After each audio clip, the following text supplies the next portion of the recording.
प्यारे विद्यार्थियों, एक बार फिर आप सभी का भूगोल की इस ऑनलाइन कक्षा में स्वागत है।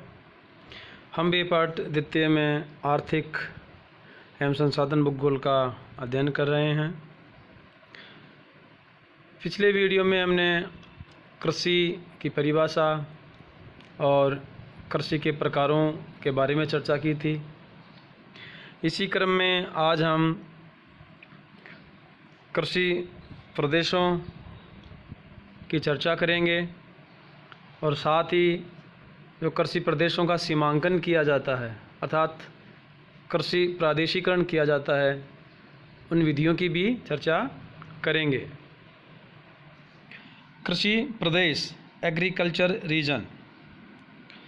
तो सबसे पहले तो हम यहाँ ये जानेंगे कि प्रदेश क्या होता है। अब यहाँ दो शब्द हैं, एक कृषि है, एक है प्रदेश। तो कृषि से तात्पर्य है खेतों को जोतना, जुताई करना या फसल उत्पादन लेना, साथ ही साथ पशुपालन करना। तो खेतीबाड़ी से संबंधित जो क्रियाएं हैं वो कृषि में आती हैं, जिसकी चर्चा हमने की थी। और प्रदेश, तो प्रदेश एक ऐसा क्षेत्र होता है, एक निश्चित भूभाग होता है जिसके अंतर्गत भौगोलिक और प्राकृतिक सांस्कृतिक समानताएं पाई जाती हैं। अर्थात एक ऐसा क्षेत्र जिसके आंतरिक भागों में प्राकृतिक व सांस्कृतिक समानता पाई जाए और जो अन्य क्षेत्रों से कुछ अलग विशेषता रखता हो, उसे हम प्रदेश कहेंगे।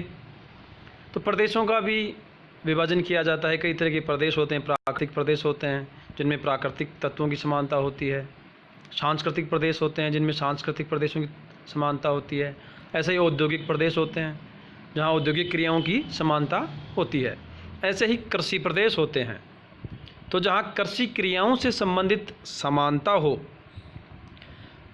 उसे हम कृषि प्रदेश कहेंगे। मतलब एक ऐसा क्षेत्र जिसमें कृषि की दशाओं, कृषि की जो कार्य प्रणाली है उससे संबंधित विशेषताओं में समानता पाई जाए, जहाँ एक ही प्रणाली से, एक ही तरीके से या एक ही विधि से कृषि की जाती हो, उसे हम कृषि प्रदेश कहेंगे। तो एक कृषि प्रदेश दूसरे कृषि प्रदेश से कुछ तत्वों में भिन्नता लिए होता है, जिनकी चर्चा हम आगे करेंगे।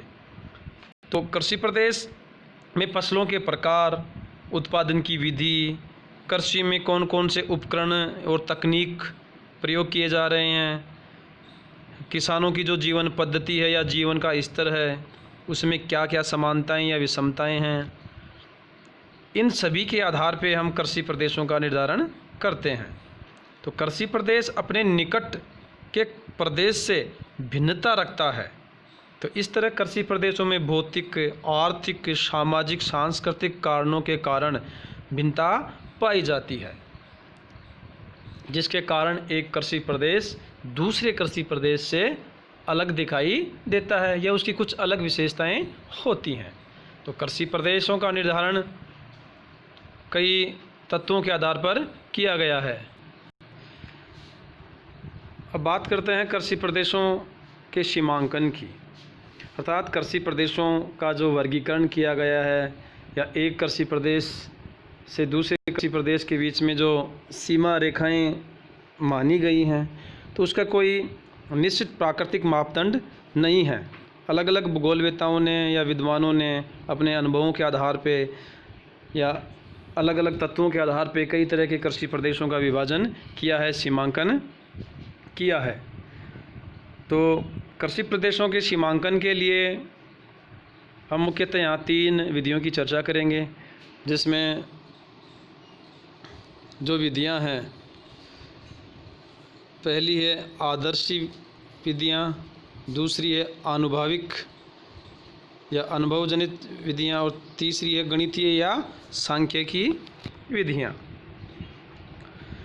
तो आदर्शी विधियों से तात्पर्य है कि किसी भी प्रदेश में एक निश्चित भौगोलिक दशाएं होती हैं, एक निश्चित वातावरण होता है और उस निश्चित भौगोलिक दशाओं में एक विशेष प्रकार की कृषि का उद्भव होता है या एक विशेष प्रकार के कृषि भूदस्यों का जन्म होता है। अर्थात उस प्रदेश में एक समान जलवायु होती है, एक जैसा धरातल या मिट्टियों में समानता पाई जाती है, तो उस प्रदेश में उसी क्षेत्र की जो जलवायु है, धरातल है या मृदा है, उसके अनुसार ही कृषि क्रिया की जाएगी, उसी के अनुसार फसलें ली जाएंगी। तो आदर्शी विधियों में एक निश्चित भौगोलिक वातावरण के अनुसार ही कृषि प्रदेशों का विकास होता है। तो वहाँ आदर्श स्थितियाँ होती हैं और उसी के अनुसार, उसी जलवायु के अनुसार वहाँ वो कृषि क्रिया होती है। दूसरी जो विधि है वो है आनुभविक विधि।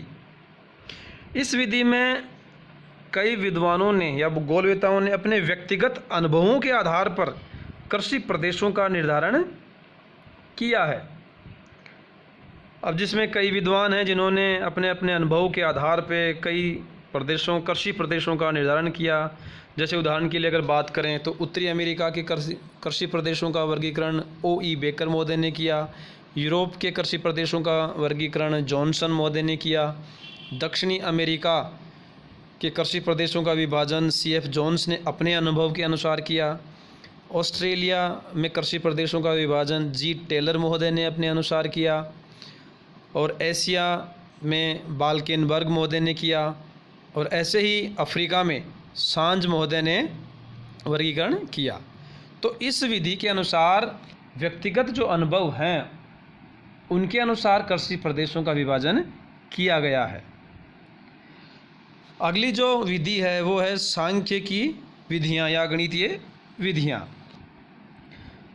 तो द्वितीय विश्व युद्ध के बाद जो अनुभव और निरीक्षण पर आधारित विधियां हैं उनकी जगह जो गणितीय या सांख्यिकी विधियां हैं उन्होंने ले ली। इन सांख्यिकी विधियों में सिद्धांतों के द्वारा कृषि प्रदेशों का सीमांकन किया गया। अब इनमें कुछ विधियां हैं जैसे कि सस्य संकेंद्रण। सस्य का मतलब फसल का संकेंद्रण है, कौन कौन सी फसलें हैं या किस फसल का अधिक केंद्रण है उसके आधार पे कृषि प्रदेशों का वर्गीकरण किया जाता है। जैसे कि उदाहरण के लिए अपन बात करें, अपन कहते हैं कि चावल प्रदेश, गेहूं प्रदेश या मक्का पेटी। तो यहाँ मान लीजिए चावल प्रदेश, हमें उस क्षेत्र में उस चावल विशेष की खेती होती है या उस संपूर्ण क्षेत्र में केवल चावल की फसल मुख्य फसल होती है। जैसे कि अगर बात करें भारत की, पश्चिम बंगाल है, उड़ीसा है, आंध्रा है, तो इन क्षेत्रों में अधिकतर चावल की खेती होती है। गेहूं प्रदेश किसे कहेंगे? जहां गेहूं की खेती होती हो उस क्षेत्र में अधिकतर मुख्य फसल के रूप में, जैसे कि पंजाब, हरियाणा, पश्चिमी उत्तर प्रदेश, राजस्थान, ये क्षेत्र मुख्य हैं। तो ऐसे ही किसी एक फसल के आधार पे अगर वो निर्धारण होता है तो वो सस्य संकेंद्रण कहलाता है। ऐसे ही सस्य संयोजन के आधार पे फसलों का संयोजन कितना है, एक मुख्य फसल के साथ अन्य और कौन सी दूसरी फसलें ली जा रही हैं, इसके आधार पे भी वर्गीकरण किया जाता है। तो ऐसी कई और सांख्यिकी विधियां हैं जिनके आधार पर कृषि प्रदेशों का वर्गीकरण किया गया है, जिसमें फसल और पशुओं का संयोजन कैसा है उसके आधार पे भी है। कृषि की दक्षता और उत्पादकता के आधार पे भी कृषि प्रदेशों का वर्गीकरण किया गया है। तो इन सांख्यिकी विधियों से भी कई तरह के कृषि प्रदेशों का वर्गीकरण किया गया, जिसमें भारत के भी कई कृषि विशेषज्ञों ने कृषि प्रदेशों का वर्गीकरण किया है। तो कृषि प्रदेशों का जो सीमांकन है या वर्गीकरण है वो इन विधियों के आधार पर किया जाता है।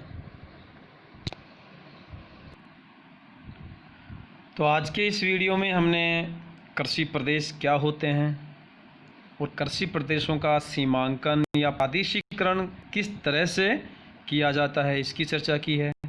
अगले वीडियो में हम जो विश्व के कृषि प्रदेश हैं और जिसमें विटलसी महोदय जो अमेरिका के कृषि भूगोलवेता थे, उन्होंने जो वर्गीकरण किया है कृषि प्रदेशों का उसका अध्ययन करेंगे।